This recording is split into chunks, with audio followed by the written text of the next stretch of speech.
Paduka Ratu Ibu Suri.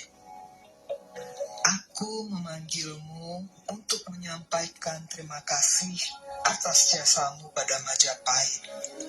Tanpa jasamu, runtuhlah sudah Majapahit yang dibangun oleh mendiang suamiku Raden Wijaya. Aku sebagai Ibu Suri merestui pengangkatanmu sebagai patih di Kahuripan. Terima kasih, Ratu Ibu Suri. Sosok Gajah Mada semakin bersinar. Setelah 2 tahun sebagai patih Kahuripan, Gajah Mada ditugaskan sebagai patih Daha menggantikan Arya Tilam karena mangkat. Karena jasa-jasanya, Gajah Mada sering dipanggil ke keraton sehingga mengetahui lebih dekat perkembangan situasi di dalam keraton. Pada suatu hari, Arya Tadah, Mahapatih Majapahit, memanggil Gajah Mada. Gajah Mada, ada apakah Paman Arya Tadah memanggilku? Aku sudah tua. Rasanya aku tidak bisa lagi mengemban jabatan Mahapatih Majapahit. Kurasa kaulah yang pantas untuk jabatan tinggi ini. Paman Arya Tadah, maafkan, hamba masih harus banyak belajar. Belum pantas untuk memikul jabatan setinggi itu. Ya, nanti paman yang akan membantu. Maafkan, biarlah hamba mengabdi diri dulu sebagai patih Daha. Gajah Mada, pikirkanlah dulu keinginanku agar kau bisa menggantikanku. Hanya kau yang mampu untuk jabatan Mahapatih Majapahit. Yang lainnya tidak mampu. Ini demi Majapahit. Terima kasih, Paman. Oh ya, apakah kau mendengar desas-desus buruk tentang Paduka Raja? Tentang apakah itu, Paman? Tentang perilaku Paduka Raja Jayanegara yang tercela. Paduka melarang kedua adiknya, Tribuana Tunggadewi, penguasa Kahuripan, dan Raja Dewi, penguasa Daha, berhubungan dengan para pemuda kesatria, apalagi sampai menjalin cinta. Sungguh mencemaskan desas-desus itu. Iya, kudengar Raja Jayanegara ingin mengawini sendiri kedua adiknya. Ini adalah masalah besar, lebih besar dari pemberontakan Kuti. Semoga desas-desus itu tidak beredar luas. Bisa menjatuhkan nama Paduka Raja. Benar. Gajah Mada, kau sangat dekat dengan Paduka Raja. Kata-katamu dipercaya. Tolong nasihati Paduka Raja. Niat mengawini kedua adiknya adalah niat yang terkutuk yang bisa menghancurkan Majapahit. Apalagi sampai benar-benar mengawininya. Semoga bencana itu tidak terjadi. Baiklah, Paman. Hamba akan berusaha mencegahnya. Keheningan ruangan di dalam keraton Majapahit terusik oleh ayu dan langkah anggun 2 putri yang jelita, Tribuana Tunggadewi dan Raja Dewi, yang dikawal oleh seorang prajurit. Mereka menuju ruang penghadapan raja. Sesampai di sana, mereka berlutut ke hadapan Raja Srijanegara yang sedang bercengkrama dengan seorang gadis muda. Raja pun mengusir gadis muda itu dengan isyarat tangannya, kemudian menatap ketiga penghadapnya. Kami adikmu, Bereng Kahuripan dan Bereng Daha, datang menghadap memenuhi panggilan Kakanda Paduka Raja Majapahit. Tribuana Tunggadewi, Bereng Kahuripan. Saya Kakanda.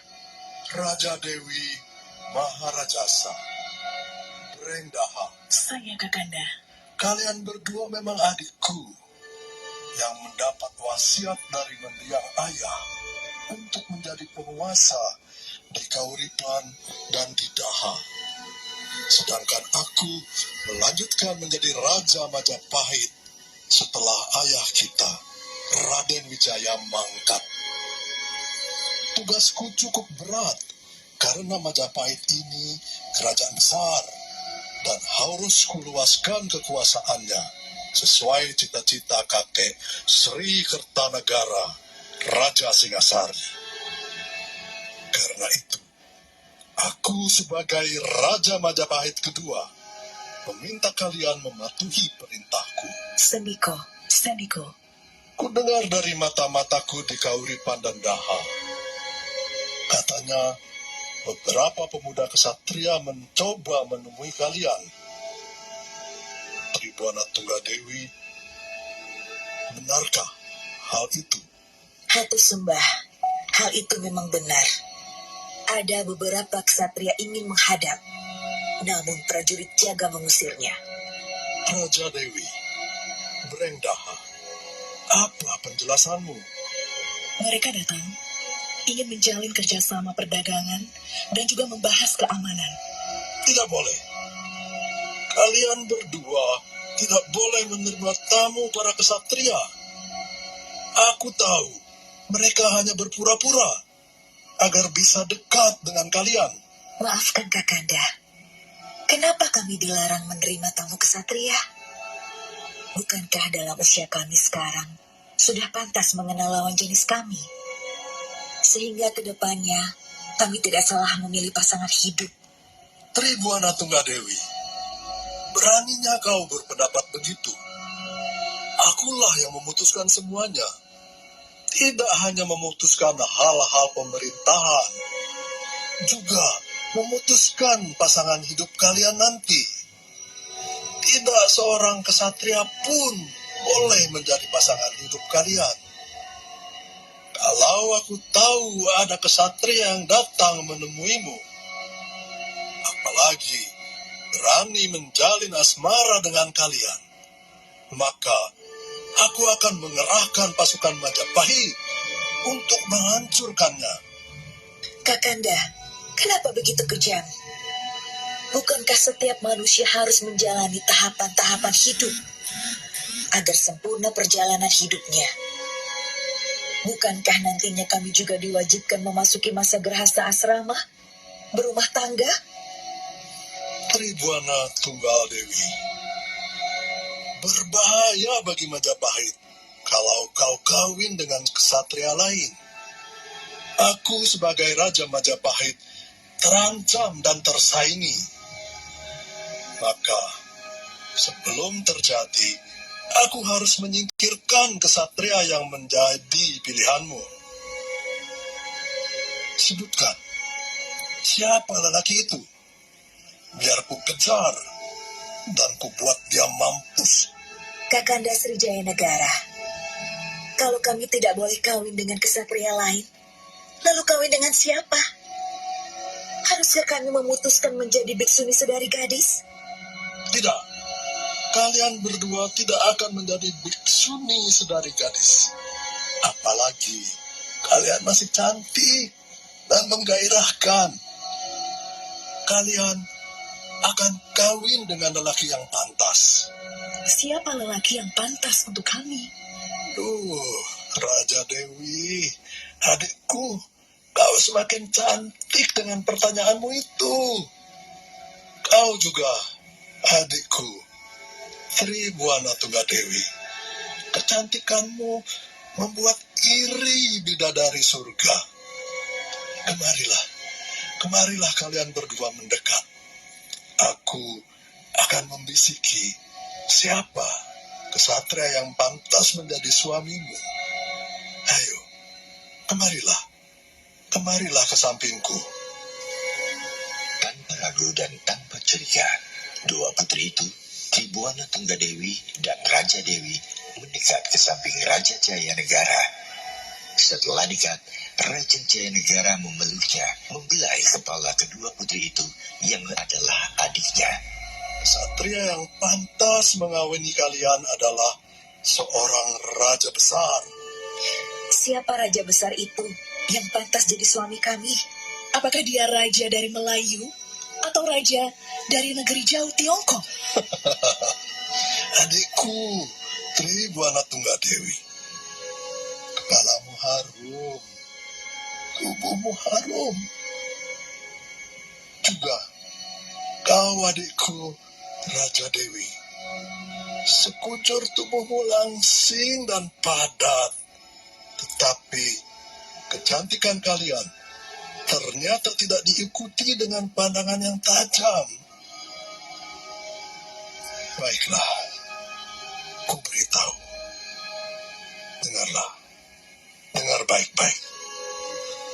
Suami kalian yang pantas dan harus kalian terima adalah seorang raja besar, Raja Majapahit. Maksud Kakanda? Akulah Sri Jayanegara, Raja Majapahit kedua, yang pantas jadi suami kalian. Wahai bidadari Majapahit. Gila, ini tidak mungkin. Kakanda, jangan lupa, kita satu darah. Para dewa akan menjatuhkan kutukan bagi mereka yang kawin sedarah. Lagi pula, perkawinan sedarah melanggar undang-undang. Kita sedarah. Memang, ayah kita memang sama, mendiang Raden Wijaya. Tetapi, ibu yang melahirkan kita berbeda-beda. Tetap saja namanya sedarah.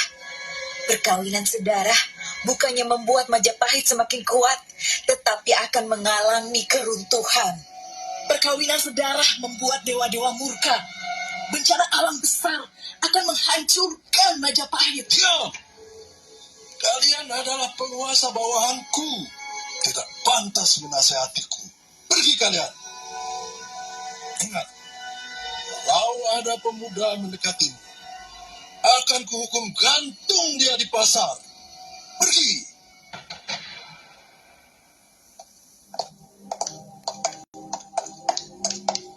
Apa yang kita lakukan untuk menolak keinginan Paduka Raja mengawini kita? Bagaimana kita bisa menghentikan rencana Paduka Raja melakukan perkawinan terkutuk, perkawinan sedarah? Satu-satunya cara adalah mengadukan semuanya ini kepada ibuku Raja Patni. Ya, Dinda setuju. Ibunda Raja Patni, walau bukan raja, tetapi adalah salah satu permaisuri Raden Wijaya yang kekuasaannya masih besar dan dipatuhi oleh Paduka Raja maupun para pejabat Majapahit. Ibunda Raja Patni adalah Ibu Suri Majapahit. Saat ini, Ibunda Raja Patni Gayatri memang tidak tertarik mencampuri urusan pemerintahan. Lagi pula Ibu Suri sedang mendalami ajaran Buddha untuk menjadi biksuni.